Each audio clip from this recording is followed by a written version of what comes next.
You want to think about risky behavior is something that is very prominent in our country, and is also normalized in a way that people don't quite see all the time. And when you have someone who is a part of the community, they're much more susceptible to developing a substance use disorder than the average population, right? We'll go into reasons why.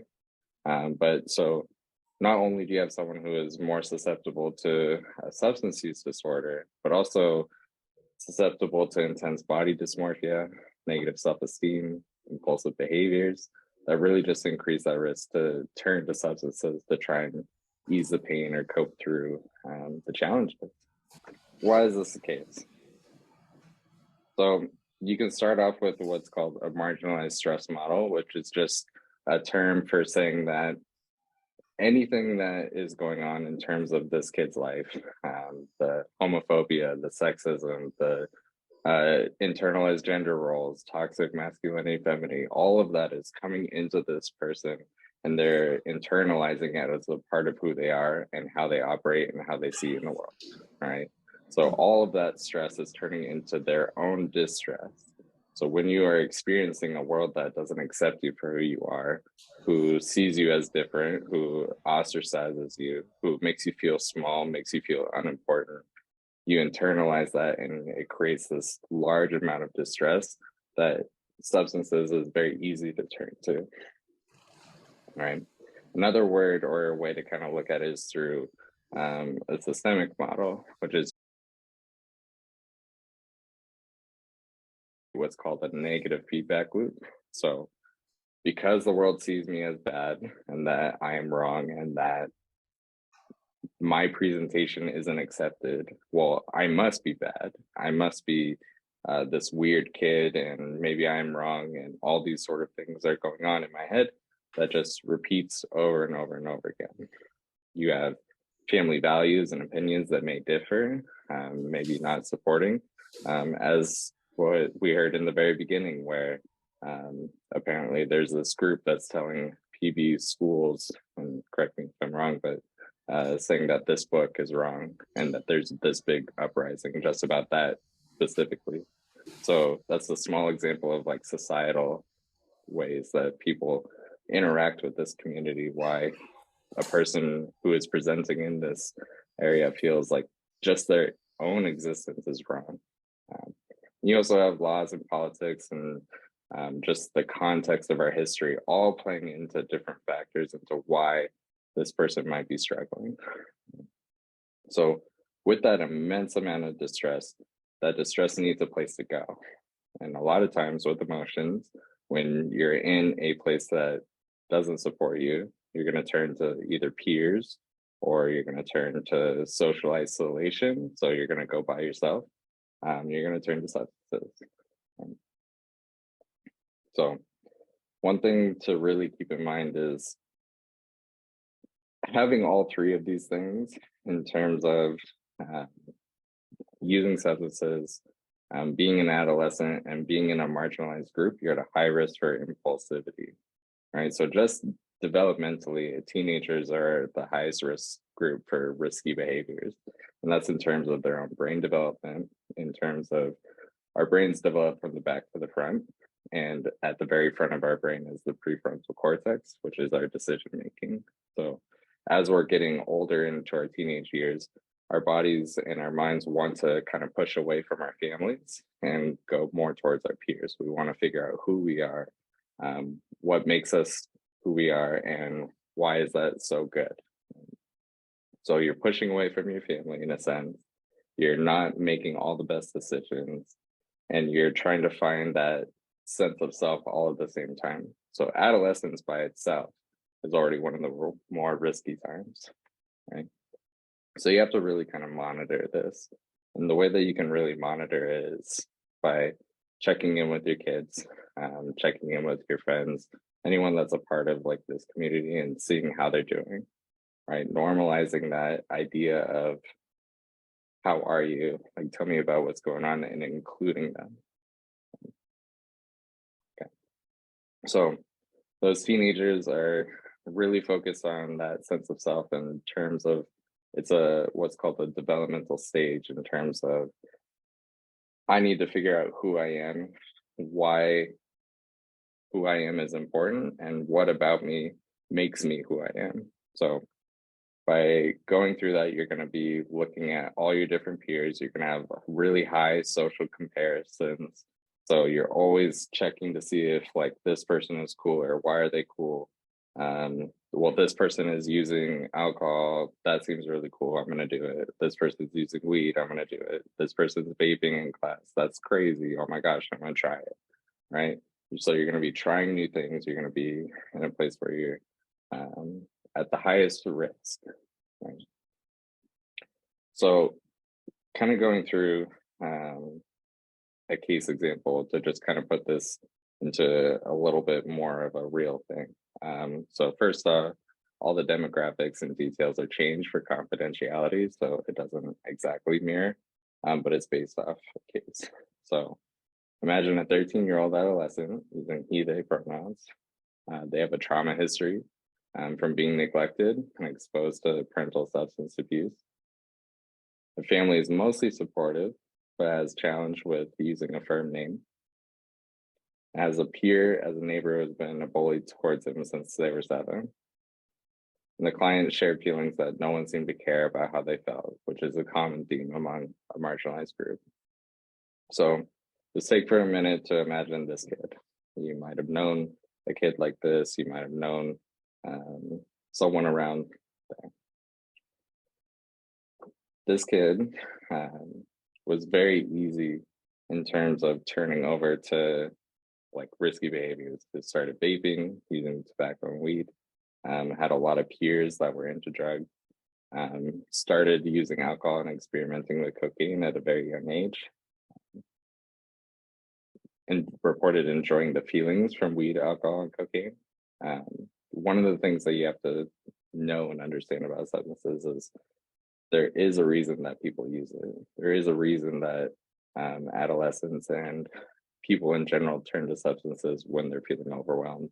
That initial high, or alcohol having the up and then the down in terms of how it affects you, really does create a temporary coping for that person. It doesn't solve any of the problems. It doesn't solve any of those feelings or make those feelings actually truly go away. But for a temporary amount of time, they're not able to feel it and not worried about it. So there are pros in terms of why substance use is there. Obviously, there are a lot of negatives. He shared that his friends were all using and ended up selling drugs. So when you think of an adolescent who is kind of going through school, they're feeling socially isolated, they have a trauma history, they maybe don't feel accepted for who they are and their choices in terms of their sexuality, their gender identity. All these different kind of risk factors are piling up for this kid. And you could see a direct path on why they might be using drugs or want to use drugs. And it becomes much easier when it's available, right? And so paying attention to that peer group that someone is a part of, who they're hanging out with, what they're kind of talking about, and really kind of checking in with them is really important. So what can you do? Right? Hearing the words, what can you do? You might come up with different ideas of like, what feels good for me? What power do I really have? I often get comments like, it's my life, let me live it. It's nothing, no one understands.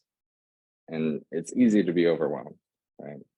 So as a family, kind of working through challenges with substance use and balancing gender identity or sexuality and the discrimination that just comes inherently with that community label, it's very easy to be overwhelmed. And substance use alone puts a lot of stress on a family. Adolescence alone puts a lot of stress on a family. And then being a part of a marginalized group also puts a lot of stress on the family. Right? So all of this, it comes into massive amounts of stress that for a family and often has a huge impact on the way that we communicate. So when communication goes down, risk goes up. So something that you can do no matter who you are in terms of being a parent, being a friend, being someone that is involved with someone that you care about is really focus on um, what are called emotion focused approaches. So it doesn't really matter what your role is. Keeping an open line of communication about emotions is vital. So validation is the key one, right? When you are an adolescent, you already have just the natural, who am I? What am I going to be? Why is it important? Am I important? Why do I matter? These are normal thoughts that happen to pretty much any adolescent as they're kind of developing. You are also having someone who's a part of a marginalized group where society, and a lot of it is unfortunately saying, this is wrong, you're terrible, you're abomination. Um, in different parts of the world, you can be um, sentenced to death for just holding another person of the same sex hand. There's just a lot of intense hatred and discrimination towards this group. So validation is one of the most important things, and truly understanding what validation means. So you can be right about things and validate your emotions. So if you're having an argument with your kid, saying that it was wrong for them to leave the house without like your approval or knowledge, you can validate the feeling that maybe they were really upset when they left, and maybe that they can acknowledge that it was a mistake and that they should have talked to you. So validating their emotions on why they might be doing what they're doing is very key and very important with this entire community is affirmation, right? I acknowledge you, I see you, I understand you, I can understand why you might be feeling the way you are. I can understand that how you see the world is important, how you are experiencing the social pressures of just being a teenager, in addition to um, being a part of this community. The fact that there are all these temptations to use different types of drugs and the access that you might have at a high school. And all of these pressures are there that are mounting, and you are there to just try and balance it all. I see you, I can hear you, and I want to be there for you. Validation and affirmation are very important in terms of what you can do no matter what your role is. And then really practicing and modeling connecting emotions to physical reactions. So a lot of times people will find that, yeah, I can name this umbrella term of what an emotion is. I feel angry, I feel sad, I feel happy. But what does it actually feel like in your body? And this is something that you can learn to model for a person. So easy way to kind of practice this is the next time that you go to eat something, take a second to sit there, have the meal in front of you, and take one bite and just leave it in your mouth. You leave it in your mouth and you ask yourself, okay, I'm going to close my eyes. I'm going to see, what does this feel like in my mouth? What does it taste like? What is my body doing? Am I noticing that I'm getting more saliva in my mouth? Am I noticing that my tummy is growling? What is happening to my physical body as this thing is happening? And I use food as a general thing because you can see that instant kind of reaction. So if I put this candy in, I notice that my body feels a certain way, right?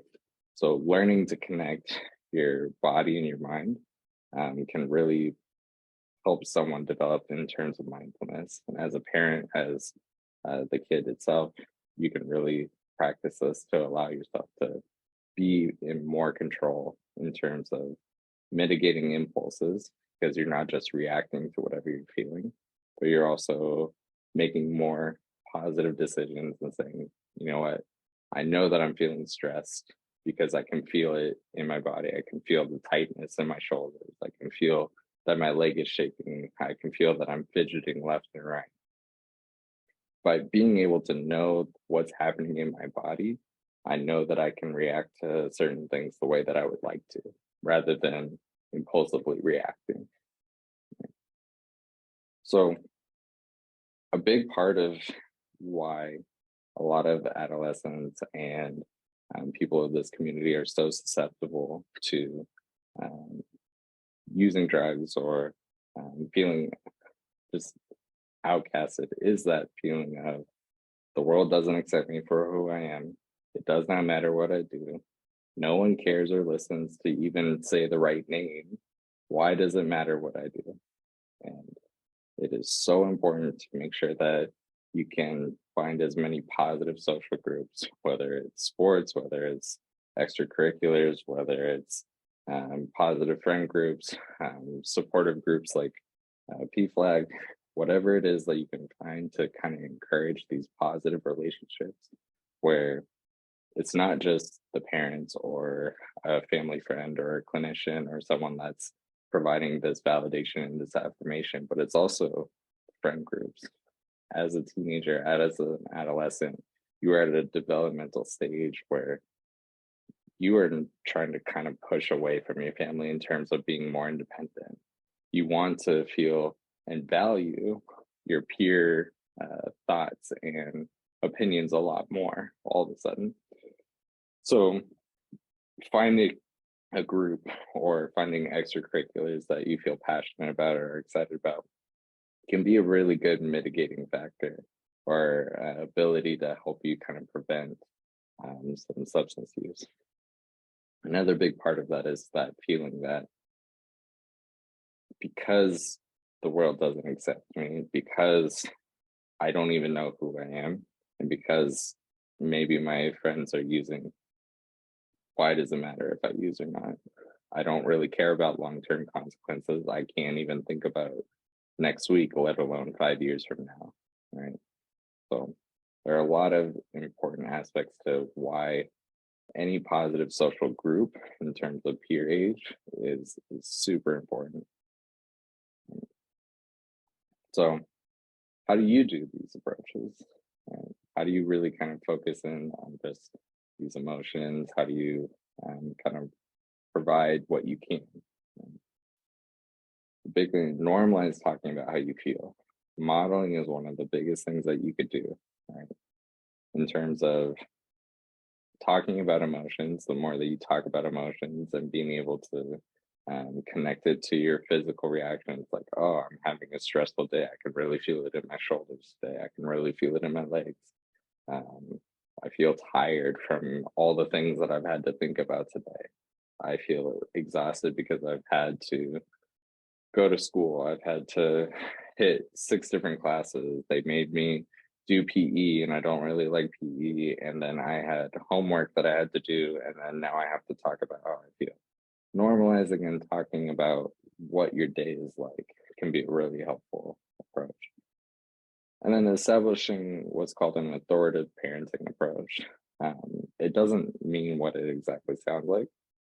In terms of what it is as an idea is being able to establish boundaries, but being able to negotiate them. So being able to hold the boundary of saying, like, for example, your bedtime is 10 o'clock and you need to be like getting ready for bed at 9:30. And then your kid coming to you and be like, hey, it's Friday night. Like, I want to hang out with my friends and have a sleepover and I don't want to have to worry about that. Can we do it at 11? I've already done all my homework, right? Being able to be willing to negotiate and empower your kid while also holding boundaries is one of the most supported ways in terms of developing independence for your kid.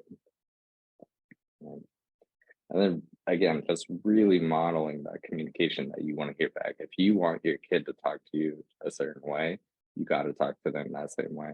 I can't emphasize how important like gender affirmations are, using the right affirmed name, making sure that you are showing your kid that you are there in terms of who they are, you see them, you can talk to them the way that you would want to be talked back to, and how important just your relationship might be with them. And again, just really validate and affirm as much as possible. So why do these approaches work? So towards the beginning, it's going back to that marginalized stress model, right? if you think about substance use, right, it provides a high, it provides an escape from reality. It allows people to kind of distort challenging situations in their life for a temporary amount of time. Obviously, it has a lot of consequences, but it still provides that release from something. So when you have a group that is marginalized in terms of LGBTQIA plus, you are constantly under that stress and internalizing all of the hatred, all the different things that are coming towards you. And that's presenting itself in distress. I'm stressed about the fact that everyone side eyes me in the hallways. I get looks anytime I hold my partner's hand. I get someone to roll their eyes as soon as I say my affirmed name. And everyone keeps dead naming me all the time, right? All of that builds up stress, right?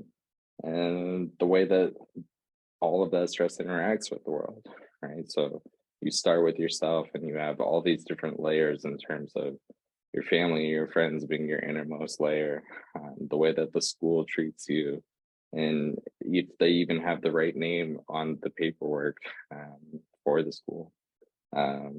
You have the way that schools are governed by state policies, and the way that our historical time just kind of treats people in this group. So you have a lot of different ways that these pressures are putting onto these kids, these adolescents, and these families that are being internalized. So by being able to recognize each one of those in terms of a marginalized group, the fact that adolescence is hard on its own and substance use is an easy way for people to escape a reality that is hard enough on its own, that can come up with a lot of different challenges by itself, and how all three of these really come together to have a group that is more susceptible than any other group, to have someone and a whole group of people that are put under so much stress all the time. It is so important that you validate and affirm, because at the root of each one of these is that feeling of no one cares, no one sees what I'm doing, I don't feel like anyone understands me, no one sees me for who I am, right? So if you have that internalized dialogue, no one cares, no one sees me, no one understands me, then it's very easy to go, well, what's the point? It doesn't matter if I do this, right? So it also has a lot to do with that feeling of being connected, right? Mental health and substance use issues in a global form really prey on isolation, right? We are very social animals. We are very, we have a lot of desires to connect with people. When you are marginalized, when you are an adolescent, and when you are just kind of put out, you're often ostracized, you're often not seen. So these approaches really focus on validation, affirming this person, and being able to give a communication of emotions. How do I talk about this emotion? And by doing that, you are creating a bridge of connection. And that connection allows for these kids and these families to really improve their symptoms overall. And then one of the most important things that you could do globally for your kid is improving their self-esteem. One of my favorite quotes, and I'm blanking on who exactly said it, I think it's more general, but one of the best things that you could ever do for your kid is improve their self-esteem in terms of preventing them from going down roads that you don't want them to go down. If you don't want kids to go down the road of substance use or feeling miserable in terms of their own mental health, improving their self-esteem. And that really comes from validating who they are, talking about their emotions, giving them a communication style and an ability to connect with you, with other family members, and advocating for who they are. It's one of the best things that you could possibly do. And then to really kind of fight some of the systemic stuff. Right? So it sounds like just from the little bit in terms of the announcements, you guys are very involved in community work. And that's why some of the work that you guys are doing is so important. Any community work to normalize LGBTQIA plus, to normalize talking about emotions, to normalize and just bring awareness to these issues is so important. And that awareness can in turn create more progressive policies, create more abilities for kids to feel accepted for who they are, where gender identity doesn't or isn't a controversial issue. Right? There's a lot of things that you can do and continue to do. So, any questions?